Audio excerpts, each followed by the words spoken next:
약을 좀 많이 드시나요? 요즘 우리가 비타민, 또 영양제, 오메가3 여러 가지 이제 약을 많이 먹는데 가끔 이렇게 비타민을 보면 그런 내용이 있더라고요. 우리는 영국에서 그 원재료를 가져왔습니다. 그러니까 좋은 약과 나쁜 약을 가르는 그 방법이 뭘까요? 좋은 약은 좋은 성분을 갖고 있습니다. 그래서 좋은 성분을 갖고 있기 때문에 좋은 약이 되는 겁니다. 그럼 좋은 사람은 어떤 사람일까요? 다른 게 아니라 좋은 성품을 갖고 있을 때, 약은 성분을 통해서 결정되는 것이고 사람은 성품을 통해서 그 사람의 좋고 나쁨이 결정되는 것입니다. 그렇기 때문에 어떻게 보면 우리 인생의 문제는 성품의 문제입니다. 대부분의 사람들은 내가 많은 것을 소유하면, 또 내가 남들이 부러워하는 사람과 결혼을 하면, 또 내가 번듯한 그런 직장을 다니면 내 인생 성공했다라고 보통 생각을 합니다. 그런데 우리가 소유가 많아도 내 성품이 나쁘면 내가 주변 사람들을 힘들게 만들어 버립니다. 또 남들이 부러워할 만한 그런 사람과 결혼했어도 내 결혼의 대상, 그 배우자가 성격이 나쁘다면, 성품이 나쁘다면 그 결혼 생활은 불행해지기 시작하는 것입니다. 또 내가 멋진 회사에 내가 취업을 했지만 그 회사에서 좋지 않은 나쁜 성품의 직장 상사를 만나면 그 좋은 직장이 순식간에 지옥으로 변하고 마는 것입니다. 그렇기 때문에 우리 인생의 문제는 결국 성품의 문제입니다. 그리고 수많은 인생의 문제를 또 극복할 수 있는 게 뭘까요? 바로 우리의 성품이라는 것입니다. 오늘 말씀을 통해서 정말 믿음의 역사가 일어나는 성품, 하나님께서 기뻐하시는 성품, 또 사람들에게 칭찬과 존경받을 수 있는 이 성품에 대한 그 갈망과 소망이 넘치는 우리 모두가 될 수 있기를 바랍니다. 자, 오늘 말씀에 보면 우리의 성품은 그냥 그대로 있는 게 아니라 우리 성품은 여러 가지 경향성을 따라간다라고 말하고 있습니다. 우리 성품의 경향성에 따라서 우리의 인생의 방향이 결정되는데 좋은 성품과 좋지 않은 성품, 이 두 가지를 오늘 성경이 다 보여주고 있습니다. 먼저 좀 좋지 않은 성품은 무엇인가 한번 볼까요? 자, 오늘 본문 16절과 17절 말씀, 16절을 제가 17절 여러분들이 읽겠습니다. 내가 이르노니 너희는 성령을 따라 행하라. 그리하면 육체의 욕심을 이루지 아니하리라. 육체의 소욕은 성령을 거스리고 성령은 육체를 거스리나니 이 둘이 서로 대적함으로 너희가 원하는 것을 하지 못하게 하려 함이니라. 16절 끝에 보면 육체의 욕심이라는 표현이 있고 17절 맨 초반에 보면 육체의 소욕이 있습니다. 그러니까 육체의 정욕, 육체의 욕심, 이게 뭘 얘기를 하냐면 바로 믿음으로, 말씀으로 길들여지지 않은 성품을 바로 육체의 욕심이라고 합니다. 여러분들, 말이 길들여지지 않으면 아무것도 할 수가 없습니다. 근데 말이 주인이 휙 부르면 막 달려오고 또 안장을 채우고 딱 그 줄을 잡고 달리면 그 말을 통해서 많은 것을 할 수 있습니다. 근데 주인이 불러도 말을 듣지 않고 사람들이 줄로 잡고 막 붙잡아도 통제가 안 된다면 그 말을 데리고는 아무것도 할 수가 없습니다. 그렇기 때문에 우리는 그냥 성품 그대로 살아가는 것이 아니라 우리의 성품이 믿음으로, 말씀으로 길들여지지 않으면 끊임없이 육체의 욕심과 욕망이 튀어나오는 것이 바로 우리의 성품이다라고 말하고 있습니다. 그러면 우리의 성품과 마음 가운데 좋지 않은 것을 뿌리는 존재가 있는데 그게 뭘까요? 바로 세상입니다.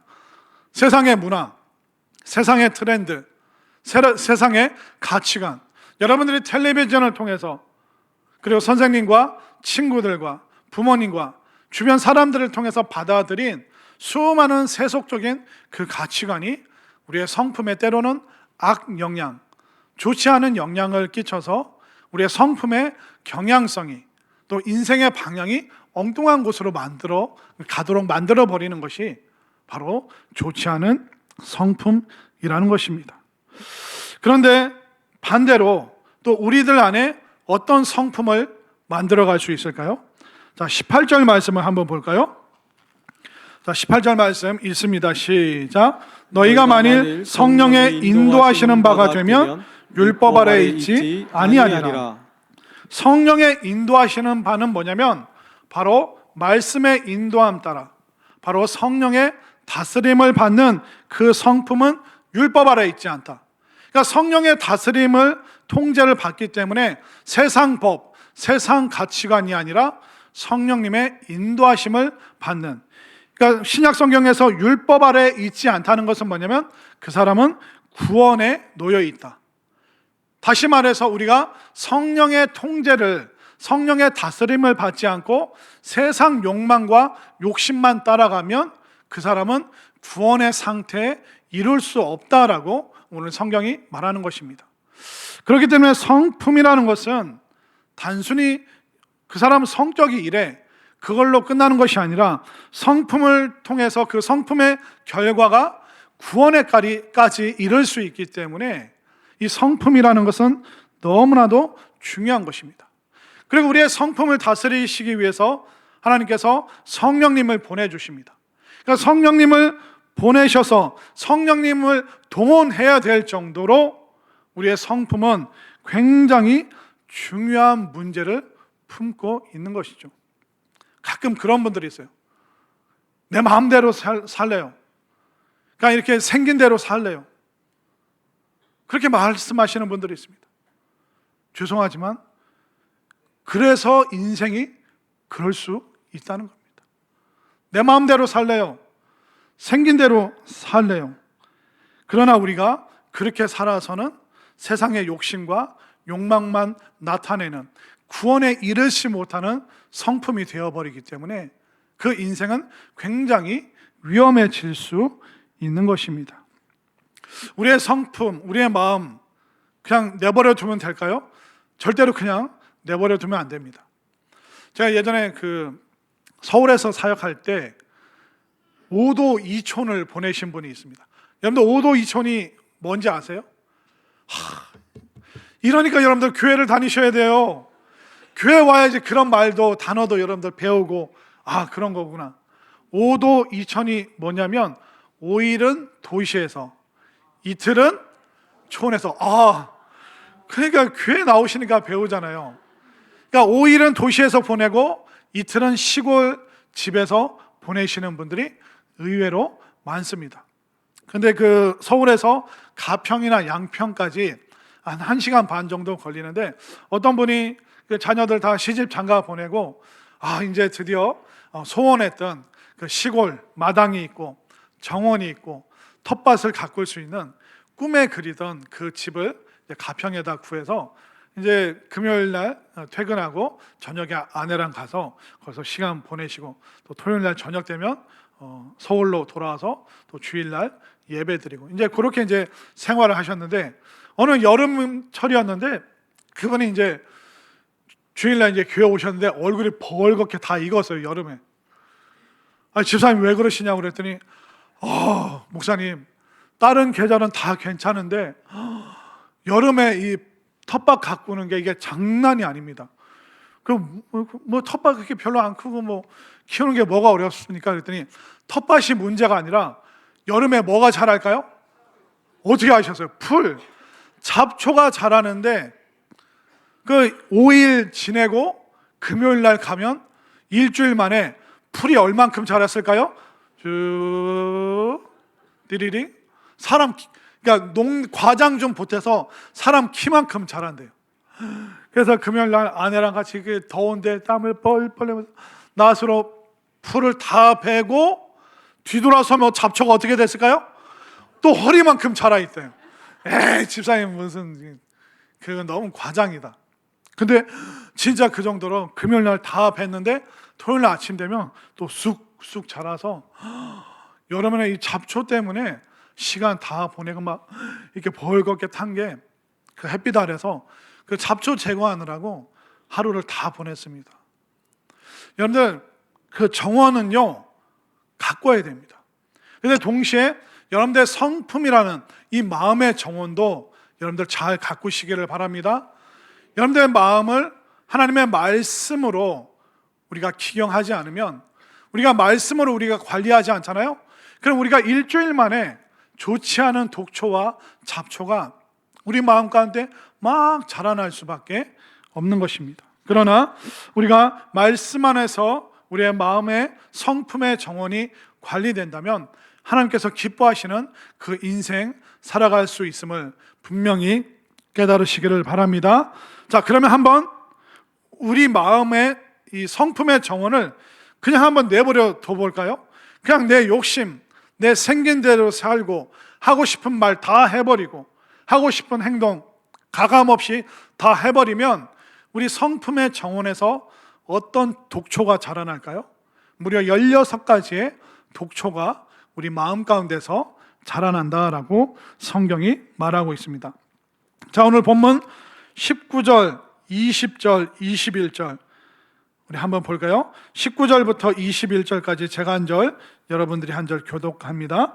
육체의 일은 분명하니 곧 음행과 더러운 것과 호색과 묘와 주술과 원수 맺는 것과 분쟁과 시기와 분냉과 당짓는 것과 분열함과 이단과 21절 함께 읽겠습니다. 투기와 술 취함과 방탕함과 또 그와 같은 것들이라. 전에 너에게 경계한 것 같이 경계하노니 이런 일을 하는 자들은 하나님의 나라를 유업으로 받지 못할 것이요.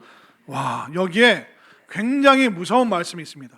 지금 우리가 16가지의 잡초, 아니 독초라고 불러야 될 그 모습들이, 그 성품들이 우리 마음속에서 막 자라나잖아요. 그러면 21절 맨 끝에 뭐라고 말하고 있습니까? 이런 일을 하는 자들은 하나님의 나라를 유업으로 받지 못할 것이요. 그런 성품의 독초를 품고 살아가는 사람들은 하나님의 나라를 상속받지 못할 것이다. 다시 말해서 그 사람은 천국에 이르지 못할 것이고 구원의 상태에 도달할 수 없다라고까지 이렇게 말하고 있습니다. 결국 우리의 성품을 그냥 내버려 두면 나 하고 싶은 대로 본능과 욕심과 욕망을 따라 살다 보면 우리의 마음이 이 16가지의 좋지 않은 모양을 만들어내 버립니다. 여러분들의 마음의 모양이, 성품의 모양이 어떤지 한번 잘 생각해 보십시오. 우리가 어떤 모양을 지니고 있느냐, 이게 굉장히 중요한데 한번 사진으로 한번 볼까요? 굉장히 어려운 게임을 하나 보여드리겠습니다. 이게 뭔지 아세요? 도형 맞추기라는 2살짜리 아이들이 하는 놀이입니다. 자, 저기 세모가 있죠. 저 세모 모양에 동그라미를 끼워 넣으면 저게 될까요? 맞춰지질 않습니다. 별 모양이 있는데 별 모양에 저기 네모난 거를 막 우겨 넣으려고 하면 될까요? 안 됩니다. 세모 모양만이 세모를 통과하고요. 별 모양만이 별을 통과할 수 있는 것이죠. 동그란 모양만이 동그라미를 통과할 수 있는 것입니다. 말하고 있습니다. 우리의 잘못된 성품의 모양으로는 천국에 들어갈 수 없다. 구원의 상태에 놓일 수 없다. 그러면 하나님께서 기뻐하시는 천국 문이 받아들이는 그 마음의 모양은 뭘까요? 그 모양을 성경은 9가지로 설명하고 있습니다.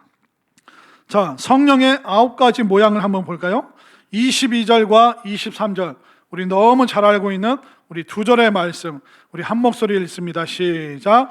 오직 성령의 열매는 사랑과 희락과 화평과 오래 참음과 자비와 양성과 충성과 온유와 절제니 이 같은 것을 금지할 법이 없느니라. 아멘인가요? 그러니까 이 9가지의 모양이 아니고서는 하나님 나라에 들어갈 수 없다. 그러니까 이 9가지의 모양이 있을 때 금지할 수 없다. 그러니까 천국 들어가는 거, 하나님 나라 들어가는 것을 막을 수가 없다. 그러나 16가지의 독초의 모양을 갖고 있으면 하나님 나라를 상속 못 받을 뿐만 아니라 하나님 나라 천국 문 앞에서 금지된다. 그것을 지금 말하고 있는 것입니다. 그렇기 때문에 우리의 신앙의 여정은 뭘까요? 바로 이 못된 모양을 성령의 9가지 모양으로 만들어가는 것이죠. 천국 문에 딱 들어맞는 그 모양. 그런데 이 16가지 독초와 이 9가지 성령의 열매, 이 모양을 대조를 해보니까 그대로 대비가 되는 거예요. 성령의 첫 번째 열매는 뭡니까? 사랑이라고 얘기했잖아요. 그런데 그 16가지 독초 중에 앞에 3가지를 한번 보세요. 19절 말씀을 한번 보실까요? 19절 말씀해 보면 육체의 일은 분명하니 곧 음행과 더러운 것과 호색. 이게 뭐냐면 타락한 사랑, 사랑이 아닌데 사랑이라고 여겨달라고 하는 하나님 앞에서 인정받지 못할 사랑의 모양이 음행과 더러운 것, 그러니까 불결한 것과 호색, 그러니까 성적인 것을 탐닉하고 빠지는 마음, 그건 사랑이 아니죠.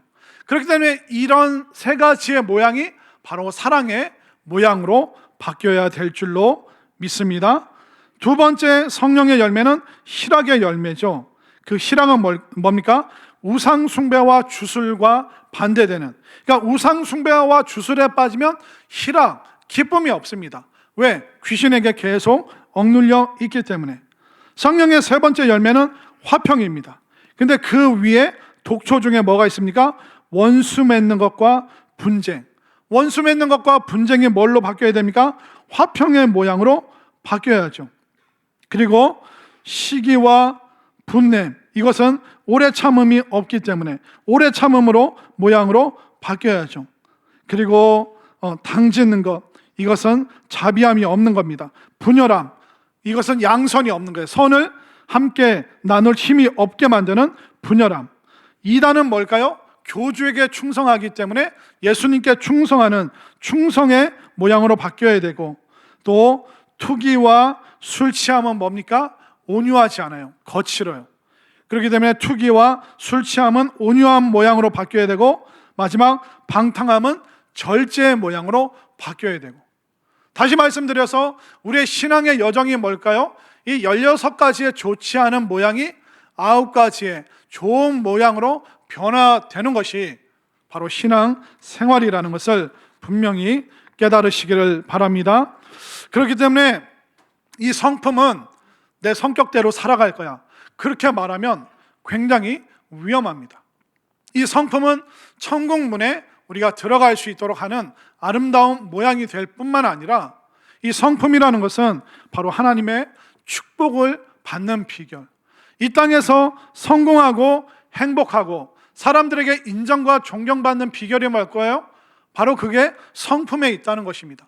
좋은 성품의 사람, 성령의 9가지의 그 성품을 갖고 있고, 그것이 열매 맺는 사람은 천국에서뿐만 아니라 이 땅에서 잘되고 번성하고 또 성공하고 또 사람들의 인정을 받기 때문에, 그 성품이라는 것은 결국 이 땅에서의 삶뿐만 아니라 영원한 그 생명의 집, 그 영혼의 집까지도 결정짓는 문제이기 때문에 여러분들이 이 성품에 대해서 다시 한번 심각하게, 내가 어떤 성품의 모양을 갖고 있는가, 내 속에서는 독초가 나오는가, 아니면 성령의 열매가 나오는가.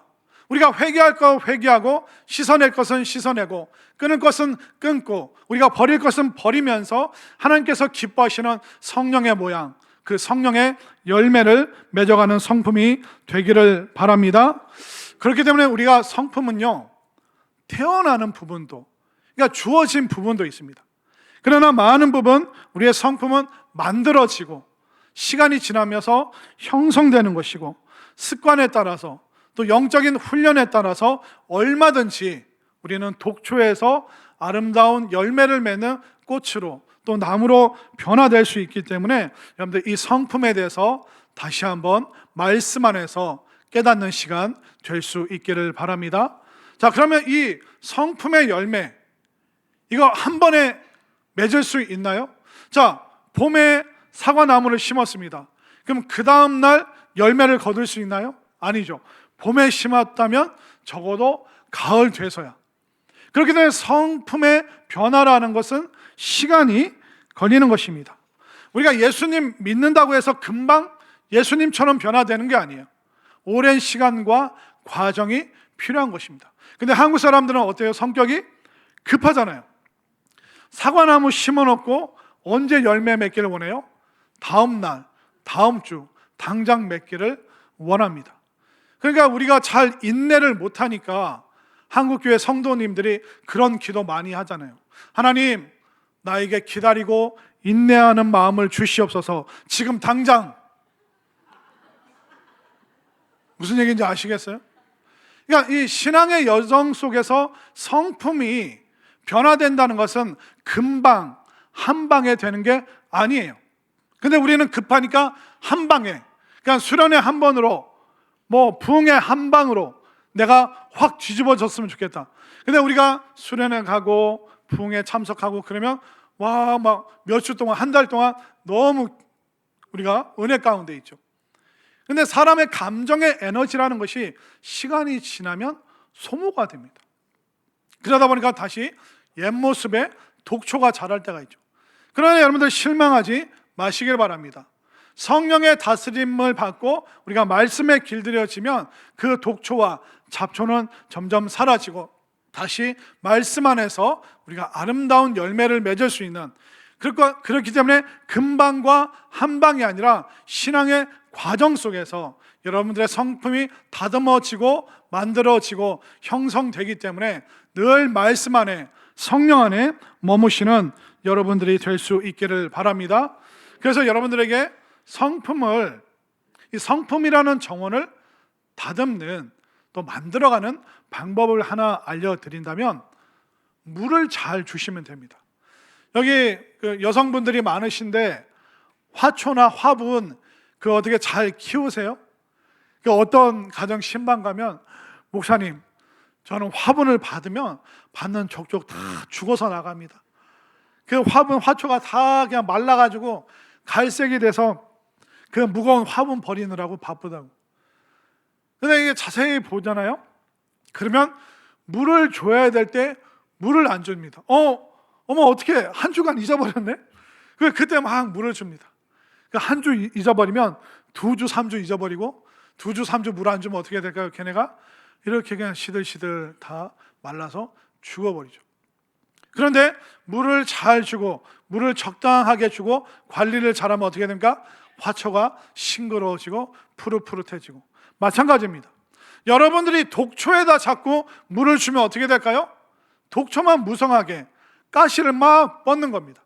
그러나 성령의 열매를 맺는 성령의 그 아름다운 꽃과 나무에 물을 주기 시작하면 성령의 아름다운 9가지 열매를 맺을 수 있는 것이죠. 그렇기 때문에 여러분들의 성품이라는 그 정원에 계속 좋지 않은 것을 TV를 통해서, 그리고 인터넷을 통해서 계속 세상의 그 탁한 물을 공급받으면 우리의 성품이 안 좋아지고 독을 뿜어내는 그런 마음이 되는 거예요. 그러나 우리가 말씀 가운데, 기도 가운데, 우리가 전도 가운데, 이게 참 아멘하면 좋은데 새해가 돼서 다 잊어버리셨나?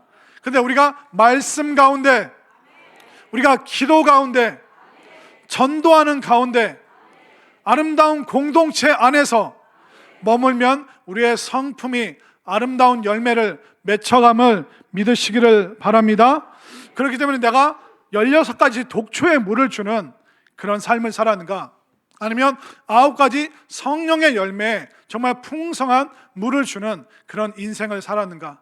여러분들이 이제 결단하셔서 성령의 아름다운 열매 맺는 그 방향으로 나아갈 수 있게 되기를 바랍니다. 이 성품이요, 이게 나쁜 성품을 갖고 있잖아요.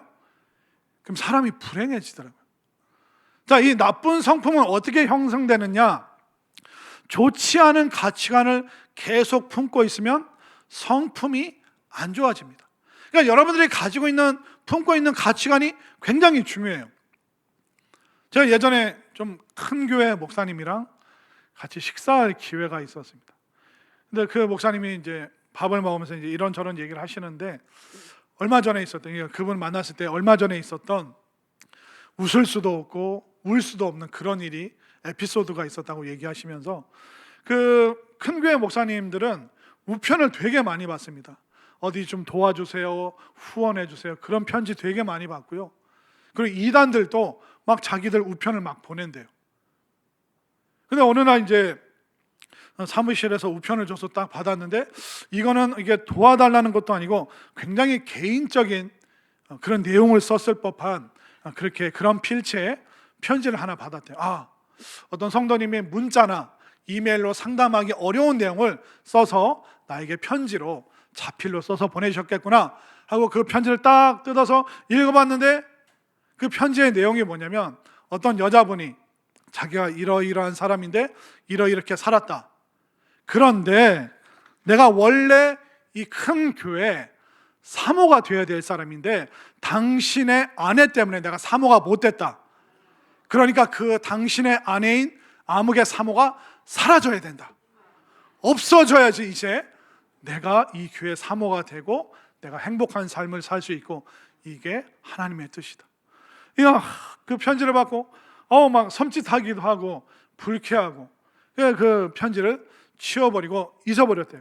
그런데 따단 몇 주가 지났는데, 그날 새벽 기도 시간인데, 설교를 다 마치고 함께 기도하는 그날, 그 새벽에 비가 부슬부슬 내리는데, 그 목사님이 이제 맨 앞에서 이제 설교 마치고 맨 앞에서 이제 기도하고 계신데, 갑자기 맨 뒤에서 하면서 비명을 지르는데, 그 비명 소리가 자기 아내, 그 교회 사모님 목소리더래요.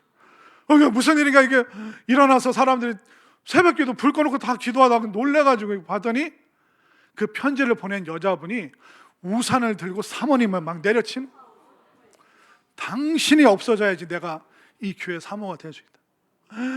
장로님들이, 집사님들이, 권사님 뛰어가서 말리고 막 난리도 그런. 그러니까 이제 그 다음 날부터 이 사모님이 새벽에 기도하는데 불 꺼놓고 기도하잖아요. 그러니까 누가 옆에 지나가면 막 놀라는 거예요. 그러니까 기도를 못하고 자꾸 옆에 쳐다보고 뒤에 쳐다보고 누가 때릴까 봐. 우리 박소연 사모님도 조심하시기 바랍니다. 왜냐면 목사님이 워낙 외모가 출중하기. 여기까지만 하겠습니다. 찬양대 이따 남으세요. 그러니까 이 잘못된 가치관을 가지고 살아가면 그게 성품에 영향을 주는 거예요. 여러분들, 연예인들, 가수들 가끔 이렇게 수갑 차고 나오고 가끔 이렇게 TV에서 쑥 사라져 버리잖아요. 그러니까 뉴스 막 구설수, 스캔들에 오르잖아요. 음주운전 했다더라, 대마초 문제가 있다더라, 또 결혼을 했는데 어떤 여성과의 문제가 있더라. 그러니까 인기와 최정상을 달리고 있었는데 그 사람을 추락시키는 게 뭐예요? 성품의 문제.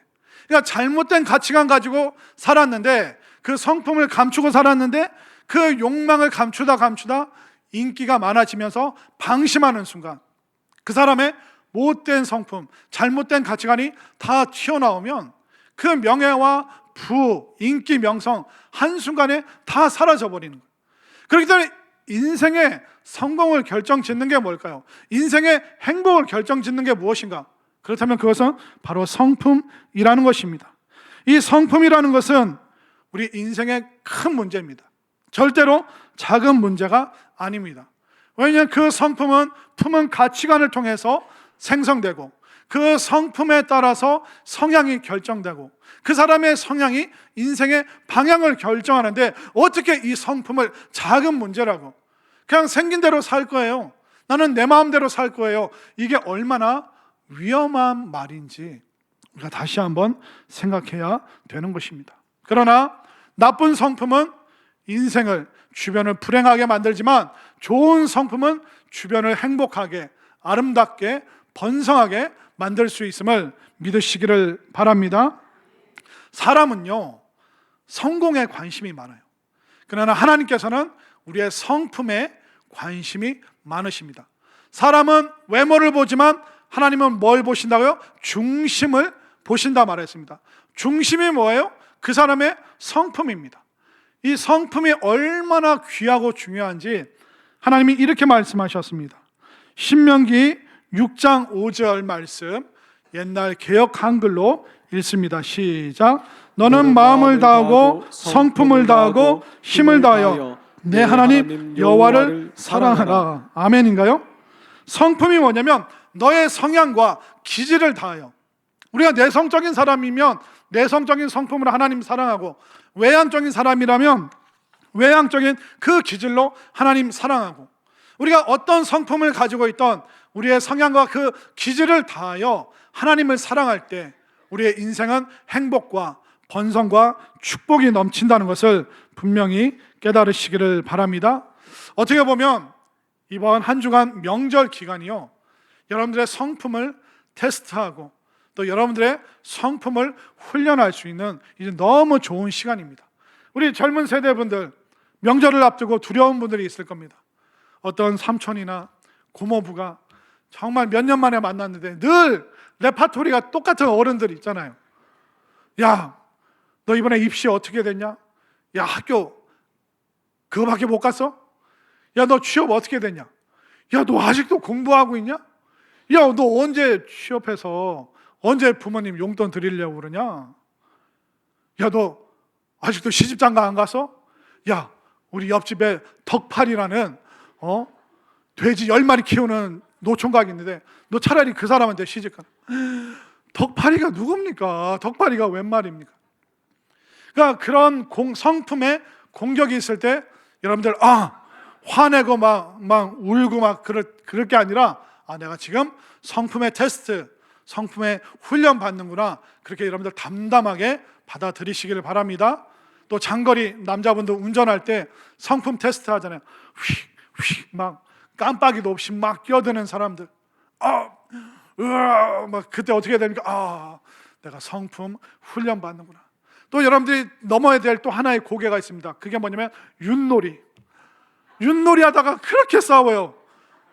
일가 친척 간에 백도가 나오는데 왜 거기서 백을 하냐? 우리 동네는 거기서 백을 하는 법이 없다. 왜 우리 말을 잡냐? 그럼 여러분들 이불이 있을 때 그 윷이 이불에 걸쳐 있으면 낙입니까? 이불에서 벗어나야 낙입니까? 벗어나야 낙이죠. 그런데 이불에 걸쳤는데 고모부가 막 고집하는, 막 저 낙이다, 막. 그러니까 이건 너는 무효다. 그 윷놀이, 그 성품의 테스트 잘 통과하시길 바랍니다. 명절에 울고 불고 난리치지 마시고 주님께서 나의 성품을 훈련시키시는구나, 이 마음과 깨달음이 있게 되기를 바랍니다. 결국 인생의 문제는 뭡니까? 성품의 문제. 또 삶의 문제도 해결할 수 있는 게 뭡니까? 성품입니다. 사람은 성공에 목매지만 하나님은 우리의 성품, 마음 중심, 이것을 계속 보고 계시는 것입니다. 우리가 방언 못해도요, 여러분들이 좋은 언어를 가지고 있다면 괜찮습니다. 여러분들이 예언의 은사가 없어도 남을 헤아릴 수 있는 마음이 있다면 그걸로 된 겁니다. 우리가 남을 치유하는 치유 은사가 없어도 같이 손잡고 병원 가줄 수 있다면 그 성품으로 된 것입니다. 그렇기 때문에 여러분들의 성품을 말씀 안에서, 성령 안에서 길들이시기를 바랍니다. 여러분들의 그 성품이 여러분들의 성향을 바꾸고 여러분들의 성향이 바뀔 때 여러분들의 인생의 방향이 바뀔 줄 믿습니다. 그렇기 때문에 정말 그 성품 속에서 내가 놀라운 믿음의 역사를 체험하고 하나님께서 기뻐하시는 그 성품 가지고 살아갈 때 사람들의 인정과 또 칭찬과 존경받으면서 많은 사람들을 행복의 길로, 정말 행복의 믿음의 역사가 넘치는 그 인생 살아가는 우리 모두가 될 수 있기를 간절히 소망합니다.